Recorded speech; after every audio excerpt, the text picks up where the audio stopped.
At Toronto, the final game of the Stanley Cup playoffs finds the Maple Leafs and the Detroit Red Wings out for blood. With a 3-game lead in the 7-game series, the Leafs are out to make it a clean sweep. But within 3 minutes, the Wings start down the ice with a brilliant attack to slide one past Turk Broda for the first score of the game. And a very quiet Toronto crowd it is.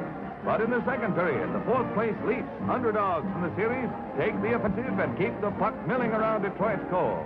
Goalie Lumley plays a brilliant defensive game, but Timgren slams one in to knock the score. And this time, the Toronto crowd is on its feet. From then on, the Leafs pour on the heat, with Lumley making one save after another as the Toronto lads sharpshoot from every angle.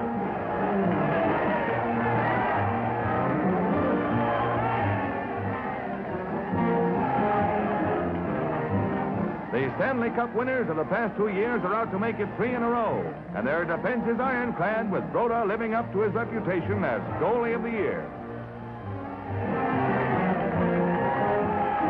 In the final period of play, the Leafs again rush the puck into Detroit territory and pull out all the stops in a brilliant attack that keeps them constantly a scoring threat.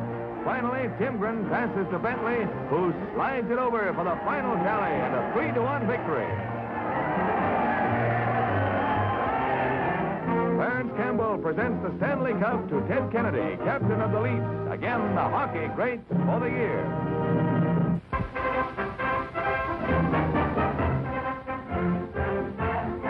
The hottest spot in the Cold War is eliminated, at least temporarily, as the blockade is lifted by the Russians.